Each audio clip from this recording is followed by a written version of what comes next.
Welcome to Above the Garage. Hi, friends. Welcome to our discussion of Cape Fear, episode 6. Let's do our round of introductions and dive in. Hi, I'm Scarlett. Hi, I'm Sarah. Hi, I'm Aubrey. And I'm Kate. So we're back in prison for the start of this episode. Right after the attack, Max wheezing. The guards apparently felt they gave the Aryans enough time to kill Max, but it's not Max they find dead. Also, the old man on the bench watching the whole thing was actually there. He was not a figment of Max's imagination, though he seems almost in a trance or something, just not very responsive. From there, we go directly into Max's brain surgery. He's awake for it, singing a nursery rhyme his mom sang him in Spain. It reminded me of an article I read recently about Rosemary Kennedy and her lobotomy, and it's so horrifying. Not that that is what's happening here, but anyway. There was this shot of the drill Yeah. with the shadow on the wall. Yes. Classic horror. Classic horror, yeah. Super creepy. Yes. My grandpa used to want to do that, do a live production that was all in shadows. Yeah. And he had a whole thing worked out, being behind a doctor's curtain and pulling up linked sausages and stuff. It didn't splatter, right? When the drill came in, it didn't. I was waiting for the splatter. I didn't see No, it. but that would have been great. Yeah. We know he was in a coma for 2 months after the surgery, and so it jumps to right after the coma, back in his cell, which is full of newspaper clippings that kind of made me feel like Max didn't actually kill his wife, maybe? Leaning that way. Same. Yeah. Yeah, that's what I thought at first. I was wondering if what they did to him made him be that way, but then he's done shitty shit before. So Yeah, well, he cheated on her. I mean, that sucks, but it's not murder, so...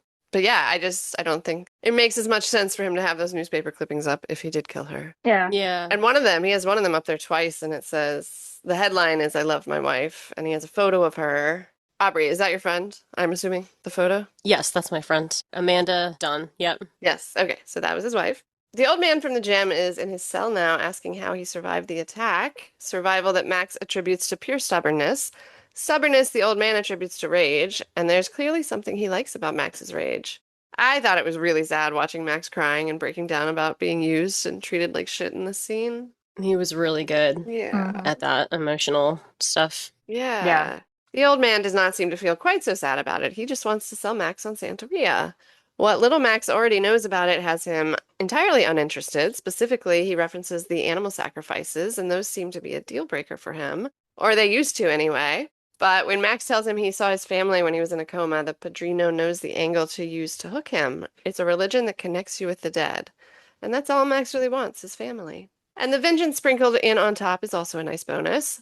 So next thing we know, he's being initiated into Santeria, becoming a son of Chango. Chango is one of the most powerful and revered Orishas. Per Google, Chango is the fiery, dynamic Orisha of thunder, lightning, fire, drums dancing, and righteous justice. Maybe that explains a little how much thunder is heard in the background of this show. It's a great point. Yeah. Anyway, in exchange for offerings of fruit, cigarette ash, and coffee grounds, Max will be granted Chango's justice and protection and a renewed closeness to his dead family.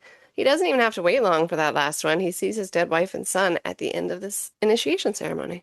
Do we know what the significance is of those particular items? The apple, the cigarette ash? they're just offerings. I think every deity in Santeria has a specific offering, like someone alcohol, someone sweets, water. Right. They're just specific offerings to, Specific deities. yeah, you pray to or you identify with, or they've identified you with. So I'm assuming that the guy that was there, the older guy, he's a awawalao, which is like the priest for you to say Santeria. Yeah. Who said in the previous episode that, because I think someone asked if we believe that he was always a believer in Santeria or if he got into it in jail, and obviously that got cleared in this episode that he got in jail. That was me in episode 4. Okay. All of this stuff about him wanting to see his family so badly was another thing that made me think, I don't know if he killed her. I don't know. Just throughout the episode, there were just sprinklings of things where I was like, he seems genuinely upset that they're gone. Mm-hmm. And I mean, he could still have killed them and be faking that or still feel that and have both tracks running at once, I guess. But to me, it just seems like a lot of things are creating more doubt than I had before about that. I started thinking that, you didn't kill them maybe, and then you're just mad at this family because they fucked you, because obviously they did something that we don't know yet, Tom and Anna. But then further down the episode with the phone call, which I guess we'll get into it, like, yeah, I'm in the same fence. Like, did he actually kill them or not? Or was he really affected because of what happened to him, his brain injury? Yeah, I mean, like you said in that call and other things, he's not like lived a blameless life. Like he's been up to some shady shit for a long time, I think. Yeah, yeah, exactly. But now he's like totally office worker. Yeah. Yeah. So maybe the brain injury, it could be because of that, or at least partly. Yeah. Especially showing this brain surgery is obviously notable to the story effect that it's had on his brain. So Exactly. it'd be interesting. If we can even determine it, you can't really usually determine what changes are due to things like that, but it matters, I guess. Yeah. Yeah. This was a good point in the story to go back to that too, I think, because I just was realizing right before I watched this episode that they hadn't talked about the like brain glitching thing that he was having at the beginning in a while. For a while, yeah. And also, I thought it was interesting how they portrayed how the old man or Padrino kind of preyed on him. Yeah. I mean, at the end, we kind of realized why was the manipulation, but how he was able to do the manipulation. Yeah. He played him easily, and he was vulnerable at that point, Exactly. And now I think that he or his daughter have been basically preying on at least Zach Yeah. and Natalie as well. Right. For sure. Yeah, I don't know if it's like this experience helped him to be better at manipulating people or if he already was kind of like that. And so that's how he's able to pick up on it with the man later in the episode. You know what I mean? Yeah. Yeah. Back in the present time, the Bowdens are wisely getting a new security system installed, and the fellow installing it assures them it's the best of the best before immediately contradicting himself and saying how easy it is to fuck it up with a simple laser pointer, which made me laugh. He immediately was trying to sell them something else. Yes. So he said, like, this is the best, but also, Uh-huh. before I walk away, what if you gave me more money? Two. Yes. Yeah. But he should have sold them the extra cameras before Yeah. he installed the first one. Right. I mean, the system clearly does not work, as we see in later in the episode. Mm. I get annoyed. My Norton antivirus does this to me every single day. It's like, oh, we found all these new threats. Do you want us to fix them? And if I push yes, it's like, it's only $65 more a month. And I'm like, fuck you. I knew you were going to do that to me. Everybody's a mob boss, every company. Yes. Next up, a Bowden family meeting. God damn it, the cat is missing. That was my initial note, but obviously I feel much better about that when we see the cat later. I'm perfectly happy with Cat's new home. I literally, the second Natalie said, so where is he then? I was like, mm-mm. Yes. Don't do this. And how they're not more worried about it, that bothers me. There's a lot of things like that about these people, but yes, that is infuriating to me. Yeah. Oh. But back to the meeting. Natalie is gifted pepper spray, but she wants to know what the long-term plan is. School is supposed to start next week. This is the point where they move the family, not just get some pepper spray, which I am pleased that Natalie points out. Should we move? Yes, of course you should move. She also suggests going across the street and just talking to Max about what he wants. And her ideas are logical. I like them. Brilliant. Yes, right? Brilliant idea. Like, yep. Weirdly, Zach tells them upon parting that he's just worried about his dad. And Tom is flattered, despite the fact that Zach is very clearly not talking about him. He looks more weird than the last episode. Yeah. Yeah, he's really... The hair, like, he looks different. Mhm. He does. And all these expressions, like he's like a total madman Yes. Mm. Yeah. at this point. Like smirking a little bit all the time. Uh-huh. Or just like laughing maniacally. He's just fully leaned into psycho Zach mode. I don't know how they didn't question it more when he's like, I'm just worried about you, Dad. It's like, Yeah. that's not normal behavior for this kid. But that's what I mean. Like, there's so many things like that the parents just decide, okay, fine, moving on. When in fact, this is not okay. Yeah. Very oblivious. You can't just pretend he's acting okay. And then she's still like worried about him, like he's fragile. I'm like, something has changed here that you are really missing. Mm-hmm. I really don't like her. Sorry. And then Tom tries talking the whole Max situation through with his coworker Henry, who advises him to wait him out, that Max will make a mistake eventually. I really don't think they have time to wait out a mistake with how much everything is escalating. I think, isn't that his boss? Was his boss? Gave me that impression that it was his boss, but I'm not sure. I think it's Tom's lawyer. Like he hired representation. And the reason why I'm thinking that, well, a couple of reasons, but they're asking about a restraining order. Okay. And the guy says, we will get the restraining order. At the end, you're right. I forgot that. Yeah, good call. Because then he says, like, he will make him, just be patient, he'll make a mistake, then we'll send him back where he belongs. Like, they're Mhm. trying to get him to do something else that they can pin on him, which they kind of Right. talk about later. Right. And then also in the movies, there's a character, a fairly prominent character that helps him out that is representing him. Oh, okay. So I think it's kind of a mirror of that too. Good call. Is he the same guy who said that he doesn't regret that they put back Yeah. behind bars? That's what I Yeah, was thinking. I don't know why they bring in another random lawyer. I thought it was the same person. That's why I figured. But yeah, he could have hired him as a lawyer. That's true. Very true. Yeah, like they might work together and they're friends, and then he hired him for this. But it seems like in this, the relationship they have in that conversation is more of like, I'm helping you, I'm representing you in some way, or giving you advice on what to do. Didn't Anna and Tom talk a little bit about, because I think Natalie asked him, like, why are you out of work? Yeah.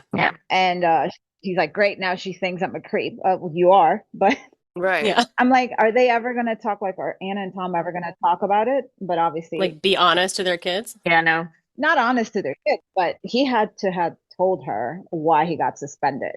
And she knows, like we find out in the video, like there's an AI recording. And I'm like, okay, is she gonna buy this? They hint at it that she's not buying it, but it didn't give me the impression that she cared all that much that he was having an affair, pretty much. That Anna didn't care, you mean? Or- Yeah, Yeah. that Anna didn't care because they brushed it here, but there's another scene where they're more open about it, and she says something along those lines. I guess Kate will say it later. But I was like, okay, this is also weird. Yeah. But there's a lot going on, though. Yeah. I figured that maybe since she literally found a dead woman in the previous episode, Yeah. and I don't think she's told anyone. So I think that finding out that her husband is having an affair is probably like small thing at this point. That's true. But it is super weird. You're right that they don't mention the mom, they don't mention Faith at all in this episode, or It's coming. It's definitely coming. has she even told Tom about it? Probably not. She's probably not told anyone about it. I don't think she's told anyone. Yeah. Initially, this next scene seems like it's reality, with Natalie chugging straight from the liquor bottle. Though she is looking at undergrad applications on her computer, at least. That's not nothing. But then Zach walks in and proceeds to terrify her, basically sticks his hand down her throat, and then she wakes up. Seemingly awake, she then gets terrified by Nevaeh's sudden appearance in her room, and Natalie starts screaming until her parents run in. And then I'm confident we're back in reality when she vomits and Tom finds the empty bottle of liquor in her bed. Her vomiting directly onto him. Yes. Oh, man. Like, That that scene really escalated. he deserved it. Sorry, I really don't like him. I love how, I mean, I don't know if love is the correct word, but they're doing a very good job of coating people in sweat, making them look Yes. appropriately sticky through this Mhm. episode. Like, Yeah, Yeah. you can just feel the heat like radiating off the screen. definitely. And I feel like the whole color theme in this episode and how they've edited the scenes to look, Yes. I think it really suits the theme of heat and sweat and like Yes. I feel like there's more red Mhm. Mhm. in everything. I love the colors in the show. There's that for heat, but then there's also these like cool, like mint greenish, like they're dressed like that later. Yeah. I don't know. I just really love all the colors in the show. Yeah. Great production design, great lighting. Also, no AC in Savannah in the summer would be a literal nightmare. Yes. It just adds so much more stress. Like just lie face down in the yard and Right. let the earth take you. Like I just Yeah. can't. So do we think that Nevaeh and or Zach broke the AC? Yeah, Yes. that's a good point. Definitely one of them, in my opinion. Yeah. It's not just an unfortunate coincidence. I mean, Max, if he's behind it all, is just so brilliant about how he's like playing this out Mm-hmm. and absolutely like the misery. Honestly, just like breaking the AC adds so much stress to the situation, to the already terrible situation. Brilliant move. Brilliant, easy move. Yeah, just adding things to make them more uncomfortable in every way. Right. Maximize discomfort. Yeah, that don't even seem like necessarily connected to each other, so you can't Yeah. track it. Mhm. It's like when you're going through a day and all these little things keep popping up. Yes. The annoyance reaches a higher height than the sum of Yes. its parts because of all Right. of that. Yes. Yeah. So it's like it's Friday the 13th, like every day. Yes. Yeah. They're going to be more desperate and more annoyed at each other because then both Anna and Tom are not at work and the kids are not in school. Right. So they're all in there miserable with this. They can't run away to their job and not face what's going on with their kids or, Mhm. Mm-hmm. Max and Romeo get home from their walk to some threatening mail on the stoop. There is a montage of photos first and later memories, dogs in a cage, a wounded or dead dog, a photo of Max Katie with, I think, the woman with the ice cream from earlier in the season, and one of Max Katie with Anna from maybe the trial because he's wearing a suit. That's creepy. Right. Yeah. And then the postcard that Anna found in Nevaeh's things with the cross on it, but on the back of this one is a threat from Max. On TV, you play the martyr. What if I tell the world what you did to me? See. And then there's flashback memories with a young woman again. Who do we think she is? She pops up a lot. Is this Juliette Lewis at a younger age or? That's what I thought. Like she left the package. Yeah. I definitely think she left the package, right? But he has these memories of her, this woman, Yeah. and like a baptism, With dark hair. right? Mm-hmm. That I don't think like looks like her. So Right. it can't be Anna. It doesn't look like her. It doesn't look like either of them. Mm-mm. I don't know. It doesn't look like any of the women from the show so far with the dark hair like that. Right. So She looks like a younger girl, though. yeah. Yeah. Could it be his wife younger? It seems like maybe part of his family growing up. Yeah. Something in that traumatic when he moved here from Spain and wasn't feeling welcome. Right. Immediately, Max calls whomever he has deemed as the keeper of his stalker. He just calls a guy old man and tries to threaten the man, but he gets pushed back. The man on the other end of the call tells Max he's not special. Every man needs to account for what he's done in his life. So Max threatens to take care of the woman himself, which was a good call since the old man is clearly not down with that. Max threatens the old man on the other end of the phone next. Does he want another visit from Max? So I guess my question about this is if this is the man from the prison gym that introduced Max to Santeria because they called him old man, but like could he have survived that stabbing? I don't. I thought that was his father, and who he was talking about was maybe his sister. And then I still think that Juliette Lewis could be his sister. Right. Yeah. That makes sense. That's the impression it gave me with the whole scene. And then after we had finished the episode, I'm still with that theory. Yeah, because Hmm. it seemed like that attack should have killed the Padrino later in the episode, but Mm-hmm. I didn't know because he calls him the same thing. The dad is a good call. Yeah, yeah. I was thinking maybe Juliette Lewis woman is well, maybe she could be Melissa's sister. So his wife's sister. Mm. Hmm. Oh, yeah. Interesting. I want to know. I like that thought too. When he's on the phone and there's that just like circling shot, just following him as he's pacing in a circle. Yeah. So cool. It was so Yeah, I disorienting. liked Like it. I was feeling dizzy just watching it. Yeah, I liked it too. Very unique looking shot and perfect to get you in kind of the mindset that he's in, where he's spiraling a bit on his fear, really. I mean, he seems like he's getting a little afraid at this point of her, I think, and angry, obviously. He was annoyed because maybe that could fuck up his plan, is the impression that it's given me. Like, whatever they have on him can fuck up his plan of what he has on Anna and Tom. Yeah. That's true. And she's obviously something that he can't control. Mm-hmm. And control is what he's after when it comes to Anna and Tom and their family. For sure. I guess maybe that's where the fear comes in. Like me feeling a little bit of that was just the idea of him being out of control for him is a unsettling thing. Yeah. So it kind of, I don't know, I feel like his speech pattern or something in that scene is more vulnerable isn't the right word, but more like there's an undercurrent of something. You can just tell that it's like knocking him off balance a little, I guess. Yeah. Anxiety, maybe? Yeah. I like that he has his own stalker. And then we're back in the Bowden house. Anna is aware of the existence of the messages Tom left Lexi, but maybe not the specific content. And Tom continues to not answer that question, only claiming he didn't leave them. She doesn't really care. He's done enough by simply giving Max enough rope that he wanted to hang them with. If Tom hadn't been emotionally cheating with Lexi, Max wouldn't have had the opportunity to take advantage of that. And it seems like nobody knows about the video from the bar yet. Like the violent attack, I guess, is being saved for later reveal. I think that will be revealed with what we were talking about with Faith being dead and Anna being there. Hmm. I think that's going to be like an extra level of fuckery. Yeah. A lot stacked against them now. Oh, yeah. Looks pretty bad.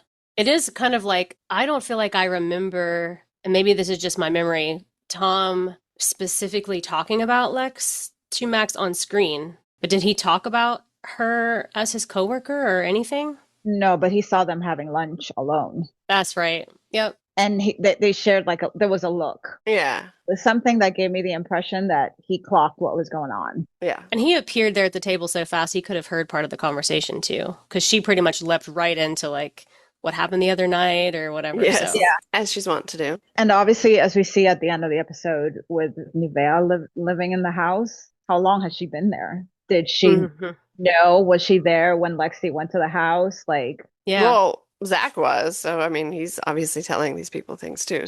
So. That's also true. Yeah. And there's definitely been implied something's going on in the walls for quite a while. So, yeah. Right. Yeah. Sounds. Yeah. Anna wants the kids to go away for a bit, which, yes, of course, you should all go away, you idiots, permanently. But Tom, I guess, is not on board. Tom's playing along with Natalie's story, though, that she had food poisoning or something rather than exposing her drinking to Anna. And on the topic of Natalie's drinking, it seems to have become a full 24/7 thing. She heads to the liquor store when she realizes she's run out while reading a book outside called Rejection. Natalie immediately downs some more liquor upon exiting the store, which makes running into that awful podcaster on her walk home extra unpleasant. He tells Natalie that her mom was drinking during the trial and is, I think, the first person yet in the show to suggest Paul is not her dad after all. He doesn't go quite as far as we have theorized that maybe Max is her dad, but he does bring up the suspicious timeline, so she'll probably get there soon enough herself. Speaking of Max, he comes to the rescue and literally kicks the podcaster in the ass. That was so funny. The physicality of that. Yeah. Does he take his phone or does he just like delete the recording? I just saw him put it in his pocket. Probably just took it then.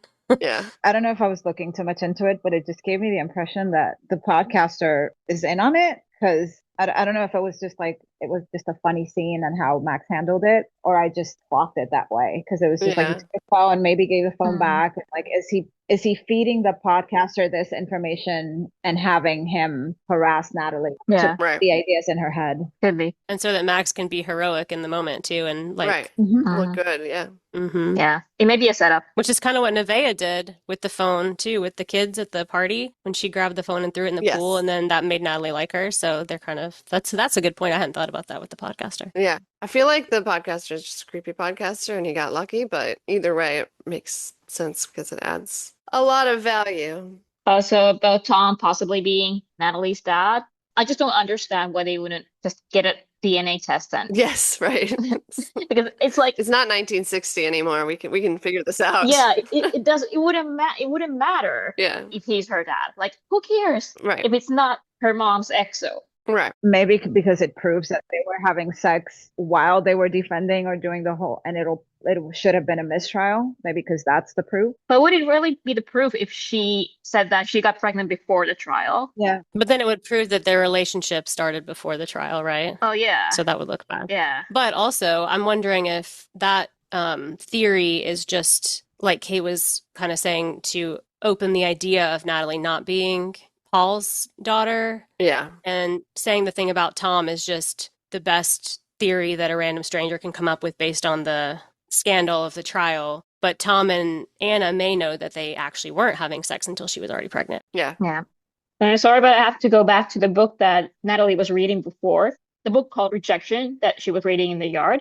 Mm-hmm. So it's a collection of short stories. And there is one that has a character called Max. He is abusive and apparently coerces a woman into an emotionally and mentally abusive relationship with him, cutting her off from her friends, family, and coworkers, and tracking her every move. Wow. And there's other stuff here too.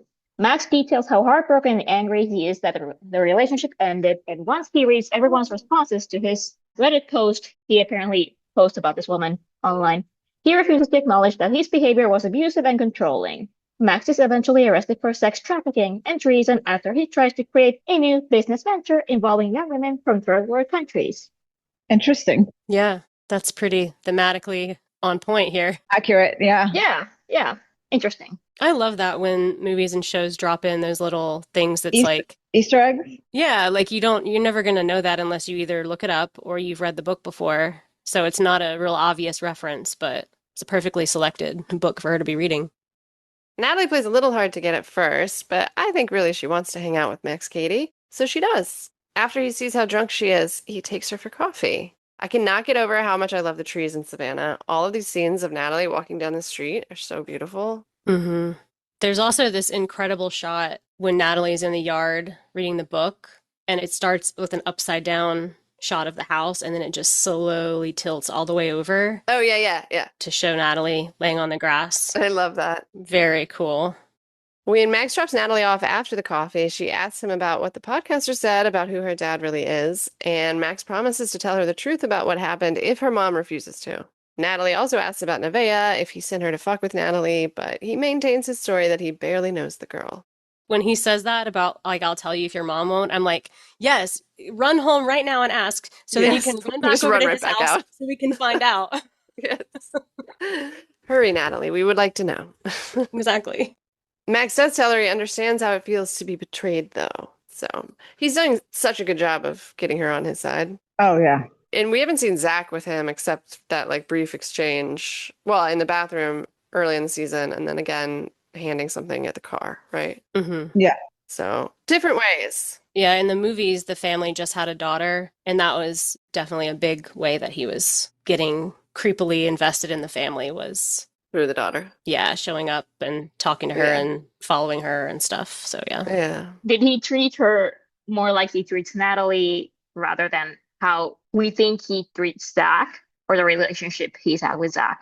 In the second movie, Juliette Lewis plays the daughter, and their connection, in quotes or whatever, him buddying up to Juliette Lewis was a more, Sexual. yeah, sexual, creepy kind of like, Gross. Yeah. and he would like show up at her school and pretended to be a professor and called her at home and stuff like that. Okay. So less father-daughter vibe that he's going for here, sort of. Yeah, it's definitely paternal. Yeah, exactly. Good word. I have one counter to that I'll get to when we get to a later scene. Yeah, Okay. yeah, it's in the later scene. I know what you mean, but in this scene, it's definitely more paternal. Yeah.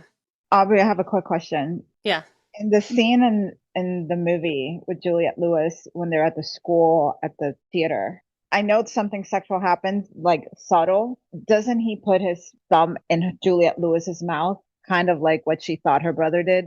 Yes, that's true. Right? I Yep. I wasn't 100% sure, and I thought you were going to talk about it because I'm like, I think I remembered this from the movie because you've been talking about the homage to the scenes of the movies. Yeah, he kisses her, but I think before he kisses her, he does like put his thumb in her mouth. Yeah. Ugh. Okay. Yep. When they're in the car and Natalie says, "My parents are very scared of you," and he's like, "Oh, and you?" And then he just does that like blah, blah, blah, blah thing. Yeah, He's like so freaking funny in this episode. he is. He's such a good physical actor. It's Yeah. hilarious. I Yeah. love it. I was like laughing out loud throughout this episode in a good way. Like, so great. Yeah. It's my favorite episode. Me too. Inside, Zach is looking real out of it again. At first, I thought maybe it might be specific lights that somehow trigger him, like the fridge in the last episode. But in just a moment, we'll learn that this particular time, it's actually just the acid he's unintentionally doing. Or maybe intentionally, being Zach. Did he have a jellyfish? He had a lamp, which was actually pretty cool, Right? like a lava lamp, but it was jellyfish. Yeah. So was it a real jellyfish? I don't think so. Yeah, I don't think it could live there for very long. I want that lamp though. That was real cool. Yeah. Yeah, it looked pretty real. Yeah, I did. Anna's in some sort of anger management class when she hears Natalie and Tom fighting downstairs about Natalie's drinking. This is the first Anna's heard about it. She demands to know where she even got the alcohol. Natalie goes on the attack. Why are her parents no longer going to work? Immediately and accurately guesses sexual harassment, though they both deny it. It worked, though. They stopped talking about her drinking and switched to Tom's Lexi drama until Anna says something real weird. What's the matter? Slut got your tongue? And then I actually rewound because I was like, did she say that? Yeah. And then everyone realizes they're feeling real fucked up. There's something wrong with the walls. Tom puts together what's happening faster than I think he actually would have. Well, I guess not, because I guess he's experiencing it too, and he's experienced it before. So anyway, he yells for everyone to stop drinking the tea, and Anna can't stop laughing at the explanation that it's from his acid supply. That is until she just realizes she's broken her 17 years of sobriety, which is really sad. Mm-hmm. That made me really sad when she Yeah. said it, the way that she said it. I was like, Right. I really felt like, fuck. Mm-hmm. She starts spiraling accurately. They're going to take the kids if they find out, and that's when anger management lady makes herself known again. I thought for a second they were going to like try to sit through that class, but I'm glad that Tom shut that down. Instead, the family gathers in one room to try and get through this trip together. No negative thoughts. Rule number 1, according to Tom, the acid pro. Is she doing anger management because of the video? Yeah. Yeah. Okay. Yeah, I think Noah must have made her. Yep. Or she did. Makes sense. Tom saying about the acid supply from my supply of acid. And then he's like, it's like CBD oil. It's for stress. It's for stress. Except that it's illegal. Yeah. His like way of trying to justify it or trying to explain it is just ridiculous. I don't know if you guys noticed this, but there was a moment where he's walking away. I think he's walking to the stairs like to check on the kids. and he passes this fern and then gets really distracted by it and is like reaching out towards it. No, I didn't notice that. That's great. It was a very good acting moment. It was really funny. And then when he's walking over to the laptop for the anger management woman Yeah. that's like shouting, and then he just looks and is trying to act normal and then just slams it shut. And he like crouches Yeah. going over to it. Gives her like a thumbs up. Great. It's so funny. I feel like you could watch this scene several times over and find new things. Yeah, they're all like on their own journey Exactly. through the scene. Yeah, I mean, it's funny when Natalie's like, the stairs are too big for me, Mom. Yeah, that was great. Like from the distance. There's also this thing, though, that Anna said to Tom, and I can't remember. I guess this was maybe right before they started tripping, but she says something almost happening isn't the same thing as nothing happening. And I'm like, but something did happen, asshole. Yeah. So either way, she's right. Like, that's true, too, even if they didn't make out on the couch, you know? Yeah. Do we think that Zach has been doing acid this whole time and that's why he looks weird and different? Or do we think it's something else? I think because Nevaeh had that powder that she blew in his face. So I think there's something that they're maybe using separately Okay. together or Yeah. to make him into a trance, basically. Yeah. I think it was you who mentioned the drug that can make you behave like a zombie. There's something that's Scopolamine, I think it was. yeah. Yeah. When I Googled what you would blow in someone's face during one of these rituals, and like, typical Santeria, they wouldn't do that, but it has been known to be used in criminal situations, and it seemed to fit exactly like the symptoms that he was having. So But again, like Carmel said earlier, where Zach was seeing Tom with Lexi and seeing his dad doing this drug. So I feel like there are so many situations where the parents are doing things in front of their kids or talking just over in the next room about things that like you either need to be honest or you need to Right. not do this Fully right where conceal. they can hear you talking about it. yes, Obviously. Because it's the same with Natalie, like knowing about the affair. It's like, well, probably because y'all were arguing about it through a thin wall while she was on the other side. yes, right. They're terrible parents, just not smart about how they're going about it. Yeah. In this scene, I really liked how they focused on the tea and everybody drank Yeah. Yeah. tea, but I was not expecting. I thought that maybe somebody had put alcohol in Anna's tea only Yeah, just to fuck with her or to make her like seem like she started drinking. yeah, But I think she would have noticed if there would have been alcohol. But I was not expecting for it to be like everybody on acid. Like Yeah. that was unexpected. It pairs well also with the air conditioner being broken and just being in the South because people love to drink tea. So I don't think typically the whole family would probably be downing this tea at this rate either had they not broken the air conditioner. That is true because when they were all like, it cut between each person drinking it, Yeah. like with no breaks in between. It was like, this person's drinking a glass of iced tea. This person's drinking a glass of Yeah. iced tea. Yeah. And I was like, why is everyone drinking their iced beverages like in a row here? And then John just shrugged and was like, AC's out. Yeah, exactly. I was like, yeah, No brainer. yeah, you're not wrong. I also like that, like most of them looked fucked up, but Tom is fucked up, but he's handling it well because obviously, Does it every day. exactly, he does it every day. Built up a tolerance. Yeah. Yeah. But I think Amy Adams did a pretty good job. She did great. Like the part where she says, like, I've been 17 years sober, and then she just started laughing and Yeah. Her acting and Patrick Wilson's acting in the scene, I think, is like the best that I've seen from them all season. I mean, they've been good, Yeah. but this gave them like something so different to do. And I think it's extremely hard to do a scene acting high Right. in a way that feels like different because there's Authentic? so many, that too, but there's just like so many movies and shows that, Okay. Yeah. Have done it. and now here's the tripping scene or whatever. And Yes. so that they're doing it in a way that's a little bit different and, like you said, more natural. So I thought they were both just real great. Yeah. This whole scene. Anna is, yeah, she goes between like laughing to super sad to spiraling. Convinced Max is going to come over. Tom goes to get his shotgun. When Anna asks, is that a good idea? I had to laugh. Like, no, that is not a good idea, you insane woman. But nonetheless, the shotgun is got, apparently. Natalie accuses Zach of being in a room last night, no longer thinks that was a dream. And Anna keeps being Anna. Be gentle with your brother. He's going through something. Mm. Even after knowing Natalie's drinking, she still maintains this stupid, I only have to worry about Zach thing that drives me nuts. Yep. And then Natalie turns on Anna. What is it they did that they don't want Max Katie to find out about? Anna doesn't answer, but she does seem to have a revelation. She overcorrected after whatever happened, and that's where she went wrong. Then there's a humming and they see a drone inside their house. Natalie is particularly triggered by drones after the yoga Instagram post. So while everyone else just stares at it and follows it around, there's suddenly the sound of a gunshot. Natalie's a good shot. Hmm. She got it on the first try. Scared the shit out of everyone, which was funny. And the shot, like, cut to the drone footage flipping over Yeah. when she shot it. That was cool. I wonder where the fucking drone came from. Like, did they leave a window open? Like, all this security and you leave a window open? I mean, if Nevaeh is living in the house, she could just send it through the wall or Yeah. whatever, right? Through Zach's Yeah. closet.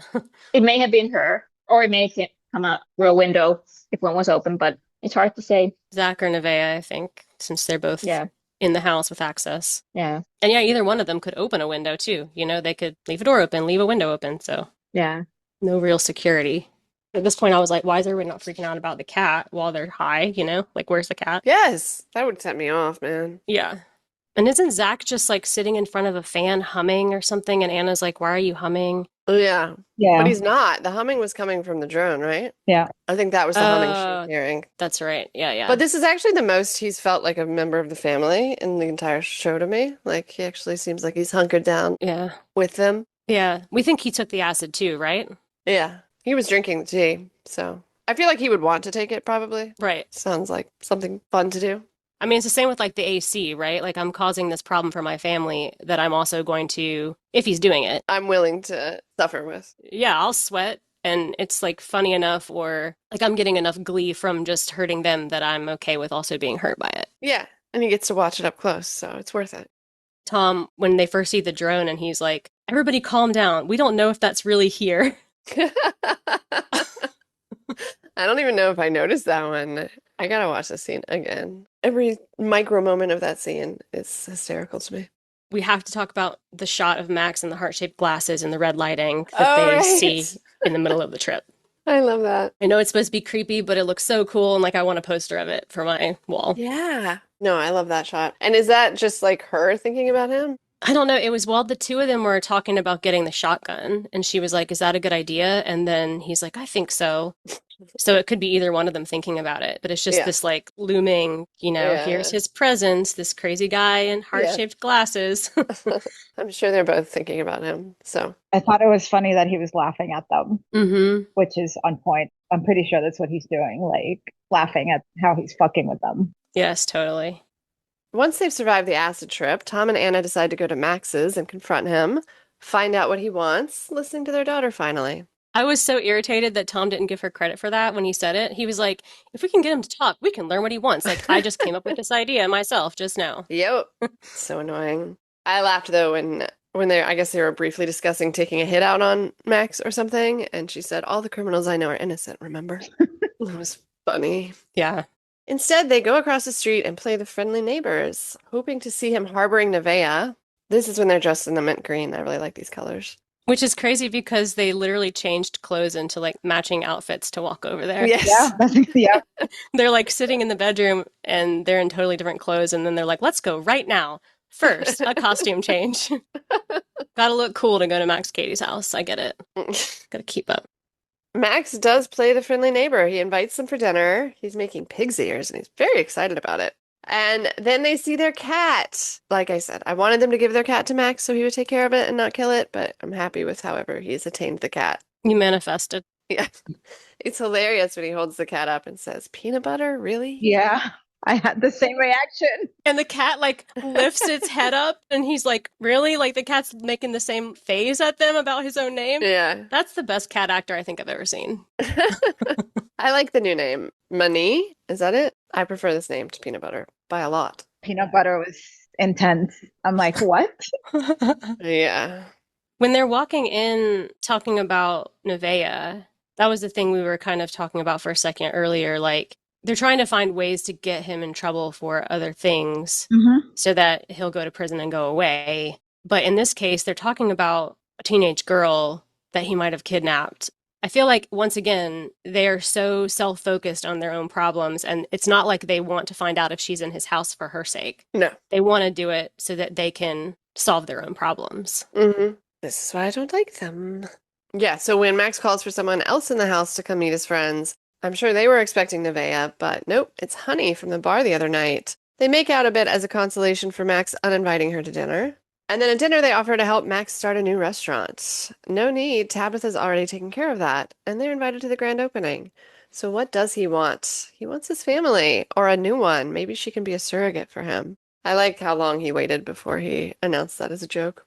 Not only that, he called her old. Yeah. And I honestly thought that he was going to be like, who else can it be? Maybe Natalie. Yes. I Yeah. thought he was going to go that route. And I was like, Yeah, That's that the was the implication. implication. Yeah. Yeah. Mhm. Definitely.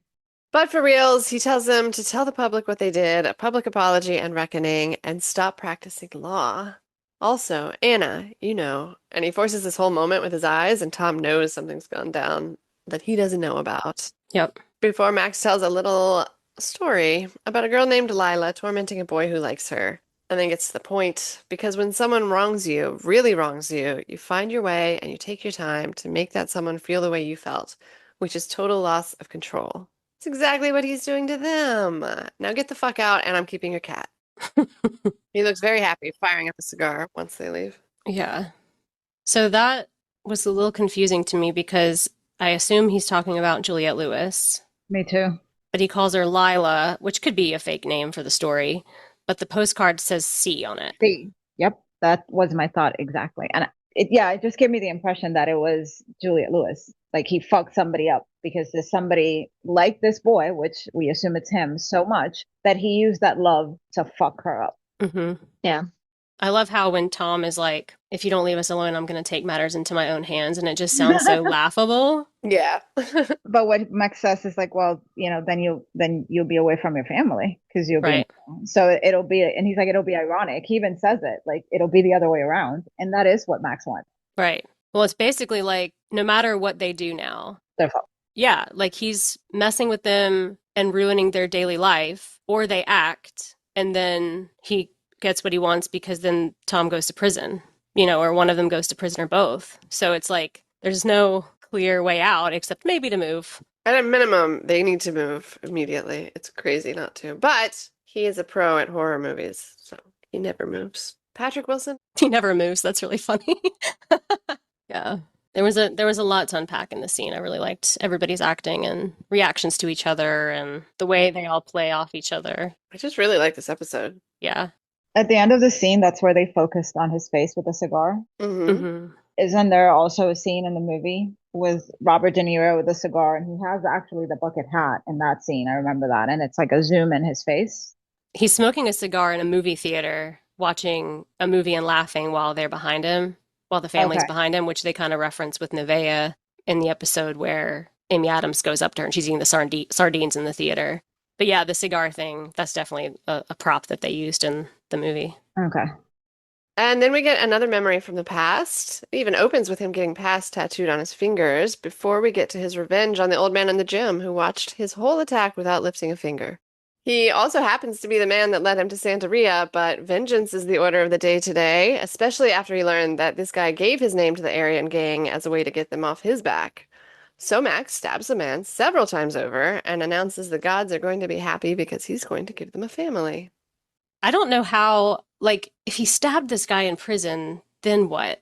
Maybe they're going to get into that, but like, you'd think that he wouldn't be able to just, Get away with it, you mean? yeah, and like get released on the provisional release. Like, even when they found out he didn't kill his wife, it's like, yeah, but you killed this guy in prison, so like, Yeah, I just think stuff like this happens in prison a lot, and someone is paid to turn a blind eye. I don't know. that could be because the guys at the beginning that came in to clean up the weight room seemed a little like, oh, this kind of thing again, and like, you should Yeah. probably call it in, and they were just being very nonchalant about it. So yeah, maybe. Right. And it's still confusing to me that he calls two different people in this episode old man. Yes. On their way back across the street, Tom grills Anna about the secret Max was alluding to. Did she sleep with him? She didn't exactly say no. Instead, she asks, while I was pregnant? Which is, in my opinion, a weird way to answer that particular question. Considering she and Tom were sleeping together while she was Exactly. Yeah. Okay. Yeah, and she admits here to having an inappropriate relationship with Tom during the trial, not just after. She also maybe admits that there was something between her and Max before his wife's death. The plot thickens. Yeah, because actually something made me think that she knew him before the trial. I feel like maybe same that I don't remember what it was. Oh, Yeah. There was a vibe I got from a conversation. But like, I think in this scene it's where she admits to Tom that maybe there was an emotional connection between her and Max before the thing came out about her being dead, Yeah, right? before his wife was found dead. Yeah. Yeah, so like he wouldn't have been in trial before they found that out because that was the whole point of the trial, right? Right. Yeah. Yeah, so that pretty much proves that she knew him before. So you guys think that Natalie is his daughter? I'm still leaning towards that. Yeah. Possibly, yes. So basically, she had some sort of romantic relationship with three men almost at the same time. Yeah. All at the same time. I don't have the energy for all that. I'm impressed, Anna. Yeah, being pregnant and have like juggling 3 men at the same time. No, thank you. Sounds like a challenge. No, I'm good, thanks. But was it the podcast guy who said that, or Natalie herself, who said that her parents, or Tom and Anna, that they met in college? Somebody said that. Yeah, I guess the podcast guy maybe previously. Yeah, yeah. So they did know each other. And then apparently Max and Anna also knew each other. But we don't really know from where Apparently. yet. Yeah. Right. So the timeline on any of them starting any kind of relationship or whatever Uh-huh. it could go back a lot further than anyone's admitting. Right. Yeah. Tom and Anna have more immediate problems though, because their house is a little bit on fire. A little bit. It was a very little bit. Very well contained. Honestly, Tom, good job. He did. Yeah. Good job. Well done. Acted fast, handled it. Puts it out immediately. Yeah. He finds Zach's toe in the ashes, so he confronts Zach, who is, of course, hanging out in the closet, where there's now a very clear opening to a passageway with lots of burner phones. While Tom goes to explore that, Anna confronts her son, who claims not to be her son, laughs at her as he looks her in the eye and tells her, "You're not my family. Go fuck yourself, Anna." Meanwhile, Tom is falling through the floor and falling on top of all of the evidence that Nevaeh has been living in their walls. There's crazy screaming, and Anna starts hammering her way through the wall where they can hear it. Tom busts out, claiming there's someone else in the wall.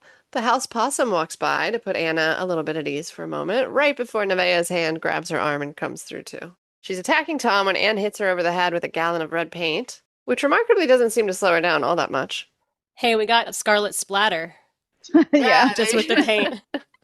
And it was scarlet in color. What were what were they planning on painting that red? I want to know. Huh. But I digress. Tom wrangles her to somewhat calm her on the floor before they warn her to stay away from their son, and she laughs maniacally, as she's wont to do, and asks what son. Zach, who was watching the whole scene unfold, quite entertained, has now disappeared. The camera tracks over to Max's house, so maybe he's there. There were blood footprints on the On the That's what it floor. was following. Yeah. Okay. Red paint footprints, I assume. Yeah. Yeah. And also on the fire, what was on the fire was his toe, which was in the cemetery. Mm-hmm. The toe, the last time we saw the toe, Anna had found the toe when she was following Nevaeh. Right. And it was in one of the altars she had in the cemetery. Yeah. At least that's where I remember seeing the toe last. Yes. That was his last known location. Okay. But I guess we don't know if Anna took it home or if Nevaeh brought it there. Either way, it ended up back in their house, as everything somehow does. Yeah. And there were papers, but we really don't see what the papers were. Mm-mm. We just see the toe. I kind of assumed it was maybe just to get the fire started, but who knows? Did you guys think, like, why would anyone have this amount of space in their walls? Like, when he's walking through, I'm like, okay, it's just the size of person's body width, basically. Fair. Right. But then when he falls into that room that she's been living in, and it's like, how did you not know this was here? This There's is like a whole other an house 8 by hidden in the 10 middle of the room. house. Yeah. Yeah. I don't get it. This isn't a new house for them, right? They're renovating it. Yeah. But Yeah. it's like you wouldn't put up a wall blocking off that much free space in your house, I wouldn't think. Right. No. And there shouldn't even be that much space between the walls. Like Right. Right.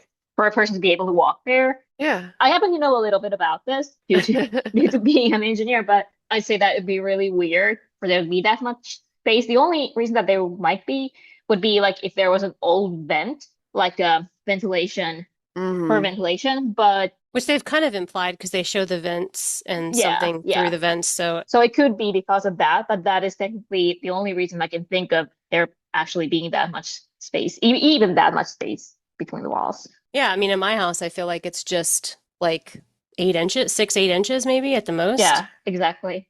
But they do have like, maybe it's, like an older Savannah house, like you said, and built a little differently, but it's still weird.